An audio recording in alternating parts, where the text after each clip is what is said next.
Hello everyone, welcome to this channel. ሰላም ወደዚህ ቻናል ተከታዮች እንዴት ናችሁ? ሰው በዛሬው ቪዲዮ ስለ how we use them እነዚህ have to, had to, has to, have ስለዚህ እነዚህን verbs እንዴት አድርገን እንደምንጠቀም ዛሬ እነሱ እናያለን ማለት ነው። ሰው እነዚህ verbs እንግሊሽ ግራመር ላይ ወሳኝ የሆኑ verbs ናቸው። ሰው እነሱን one by one እያየን እንሄዳለን። ሰው እናንተም ለዚህ ቻናል አዲስ ከሆናችሁ ቻናሉን subscribe and ቪዲዮን ላይክ በማድረግ ጀምሩ። ቀጥታ ወደ ትምህርቱ So have or has. So this have or has, it is familiar with us, no? So have or has used as a main verb. So እንደ ዋና verb ነው የምንጠቀመው. It is used as a possession, ባለቤትነትን ለመግለጽ ወይም ደግሞ ownershipነትን ለመግለጽ or as auxiliary verb. እንደ auxiliary verb ወይም ደግሞ እንደ ረዳት ግስ ሆኖ for present tense ላይ present tense ወይም ደግሞ present perfect tense ላይ እንጠቀማቸዋለን. The first use of have or has is a possession. Possession ወይም ደግሞ ownershipነትን ለመግለጽ ማለት ነው.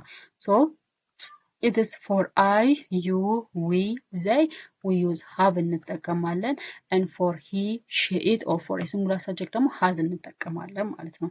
Example, I have a car. እኔ መኪና አለኝ. So it is a possession አይደለ? ባለቤትነትን እየገለጽኩኝ ነው ማለት ነው. And she has a car. she has a book. እሷ መጽሐፍ አላት. እሷ መጽሐፍ አላት። ስለዚህ why use has because the subject is singular ስለሆነ እዚህ ጋር ደግሞ have ተጠቀም because the subject is plural as a plural consider ስለሚደረግ ማለት ነው። ስለዚህ have አንደኛው ጥቅም for a possession for ownership ባለቤትነትን ለመግለጽ ነው። ሌላኛው ጥቅሙ ደግሞ in present perfect tense ላይ as auxiliary verb ያገለግላል። እንደ auxiliary ወይም ደግሞ እንደ ረዳት verb ሆኖ ያገለግላል። So have or has plus past participle ነው። always perfect ሲሆን past participle ወይም ደግሞ verb 3 ነው የምናደርገው። ለምሳሌ እዚህ ጋር I have finished my homework. I have finished my work. እኔ ስራዬን ጨርሻለሁ። እኔ ስራዬን ጨርሻለሁ። It is means the action is completed but the effect of the result is seen now አይደለ? ስለዚህ አክሽኑ ፓስት ላይ ተጀምሮ ነገር ግን ሪዛልት ወይም ደግሞ ውጤቱ አሁን ላይ የሚታይ ከሆነ it is past perfect present perfect tense ነው። ስለዚህ I have finished my work. ስለዚህ finished የሚለው it is the main verb ነው. but have የምትለው ነገር ግን it is እዚህ ጋር የገባችው as auxiliary verb እንደ auxiliary verb ወይም ደግሞ ረዳት ግስ ሆኖ ነው የገባው። so I have finished my work. so እኔ ስራዬን ጨርሻለሁ። she has gone home. she has gone home. እሷ ወደ ቤት ሄዳለች። እሷ ወደ ቤት ሄዳለች። ስለዚህ ገን የሚለው it is the main verb ነው። main verb ወይም ደግሞ it is the main ወይም past participle of go ነው and has የሚለው ደግሞ it is the auxiliary verb ነው። ስለዚህ have ወይም has as a main verb as possession ወይም as ownershipነት ሆኖ ያገለግላል and also as auxiliary verb ሆኖ ያገለግላል። ሌላኛው ደግሞ had ነው። had it is the past form of have or has። ስለዚህ የሃቭ ወይም ደግሞ የሃቭም የሃዝም የሁለቱም ማለት ነው። የሃቭ እና የሃዝ ፓስት ፎርም ወይም ደግሞ ፓስት ፓርቲሲፕል ፎርም ፓስት ቴንስ ፎርሙ had ነው። ስለዚህ ይሄ had also used for past possession ወይም ደግሞ ኃላፊ ጊዜ ላይ ወይም ደግሞ እኔ እኮ የዛ ነገር ባለቤት ነበርኩኝ። ስለዚህ ያለፈ ነገር ላይ ባለቤትነትን ለመግለጽ እትስ had እንጠቀማለን። ለምሳሌ እዚህ ጋር I had a bike when I was young. ልጅ በነበርኩበት ሰዓት ባይክ ወይም ደግሞ ሳይክል ነበረኝ።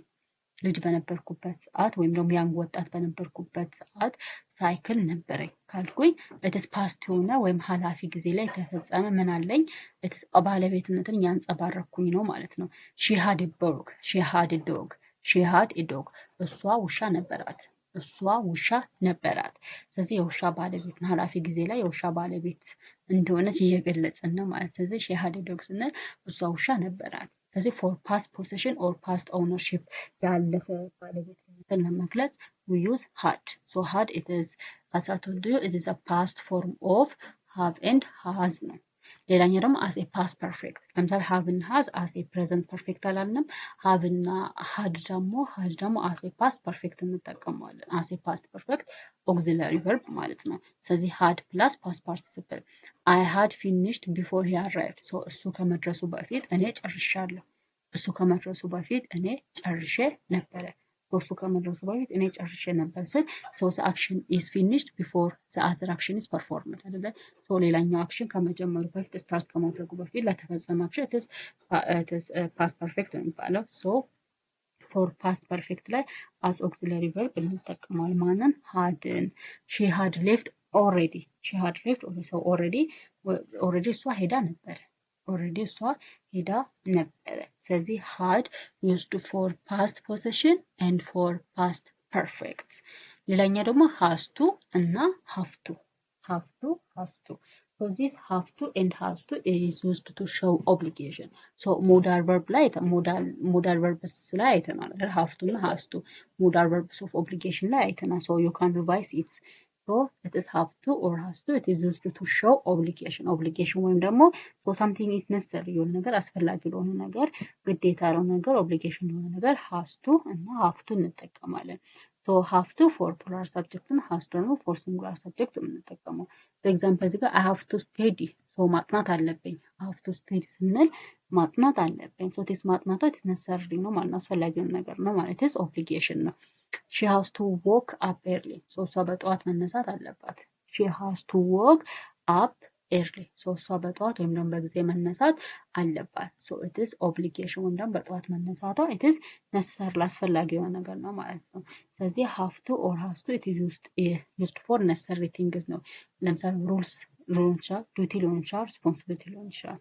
and had to ደግሞ it is a past form of have to ነው የሃቭ ቱ እና የሃዝ ቱ ፓስት ፎርማቸው it is had to ነው ለምሳሌ ትላንትና ያን ነገር መስራት ነበረብኝ ካላችሁ it is a past obligation ነው ኃላፊ ጊዜ ላይ ተፈጸመ ግዴታ ነው ማለት ነው ሶ ኃላፊ ጊዜ ላይ ተፈጸመ ግዴታ መግለጽ ስትፈልጉ you can use had to ነው had to ነው የምትጠቀሙት ማለት ነው ሶ አሁን ላይ ለሚፈጸም ግዴታ የምንጠቀመው has to ወይም ደግሞ have to ነው ለምሳሌ I have to study I have to study ነው ማንበብ አለብኝ ካልኩኝ it is the obligation of now ነው አይደለ አሁን የሚደረግ ግዴታ ነው ለምሳሌ ትላንት ማንበብ ነበረብኝ ካልኩኝ I had to study yesterday ትላንትና ማንበብ ነበረብኝ so it is a past obligation ነው ኃላፊ ጊዜ ላይ የሚፈጸም ግዴታ ነው ማለት ነው so ኃላፊ ጊዜ ላይ የሚፈጸም ግዴታ ከሆነ you can use had to so I had to work yesterday ትላንትና መስራት ነበረብኝ so it is ምንድነው a past obligation ነው past ሆነ obligation ነው ማለት ነው so this all about had to have to እና has to and have እና has ነው ማለት ነው so እንዴት እንደምንጠቀማቸው have እና has for a possession ወይም ደግሞ ባለቤትነትን ለመግለጽ እንጠቀማለን ለምሳሌ I have a bag I have a tote bag እኔ tote bag አለኝ so it is possession ወይም ደግሞ ባለቤትነትን እየገለጽኩኝ ነው ማለት ነው she has a pen እሷ እስክሪብቶ አላት so እሷ እስክሪብቶ እንዳላት ባለቤትነትን እየገለጽኩኝ ነው ሌላኛው ደግሞ has እና haveን for auxiliary as auxiliary verb እንጠቀማለን እንደ ረዳት ግስ don't forget this እንደ ረዳት ግስ በpresent perfect tense ላይ እንጠቀማለን so ለምሳሌ present perfect ላይ I have finished my work so እኔ ስራዬን ጨርሻለሁ ስል it is present perfect ነው ማለት ነው because the action is started in the past but the result is seen until now ማለት ነው ስለዚህ ቅርብ ሰዓት ላይ የተፈጸመ አክሽን ሶ አክሽኑ ከጀመረ ቆይቷል ነገር ግን አክሽኑ የተፈጸመው አሁን ቅርብ ሰዓታት ከሆነ it is present perfect tense ይባላል so she has gone home so ወደ ቤት ሄዳለች ማለት ነው had ደግሞ it is a past form of have እና has ነው የሃቭ እና የሃዝ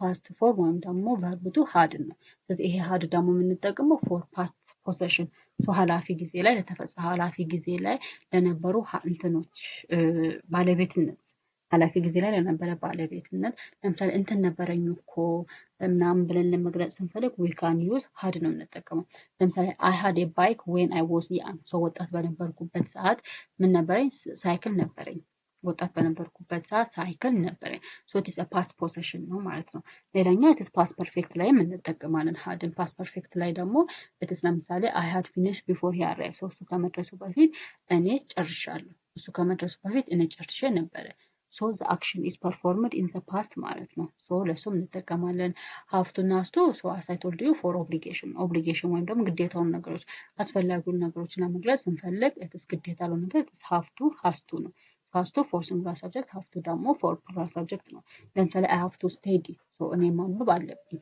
I have to study እኔ ማንበብ አለብኝ it is necessary ነው ማለት ነው አስፈላጊ ማንበባ አስፈላጊ የሆነ ግዴታ የሆነ ነገር ነው ማለት ነው and the last one ደግሞ ያየነው it is had to ነው had to ደግሞ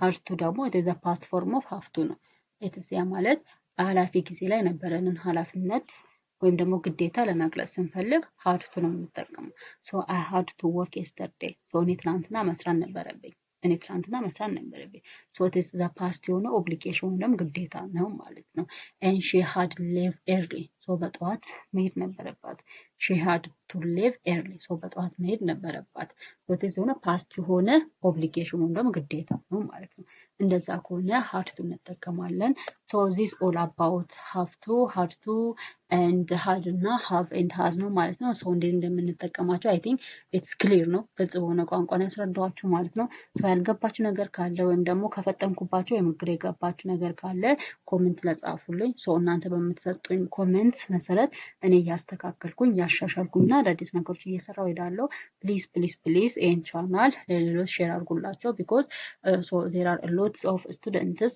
here in Ethiopia so ኢትዮጵያ ላይ ብዙ ተማሪዎች አሉ so ለነሱ ይጠቅማቸዋል ማለት ነው so ለእናንተ እንኳን ዛት ማች አስፈላጊ ካልሆነ ለሌሎች ሼር አድርጉላቸው so እናንተም ደግሞ ብታዩት ይጠቅማቸው because እንግሊዘኛ it is starting from grammar ነው እንግሊዘኛ ለማውራት ግራመር ማወቅ አለብን ማለት ነው so ግራመር ለማወቅ ደግሞ በደንብ መረዳት አለብን ማወቅ አለብን ስለዚህ ለእናንተም ይጠቅማል ማለት ነው because English is an international language ነው international language ስለሆነ so ማወቅ አለባችሁ so የዛሬ ትምህርታችን ይሄን ይመስላል በሌላ ቪዲዮ እስከምንገናኝ ድረስ ደህና ሁኑልኝ እወዳችኋለሁ ባይ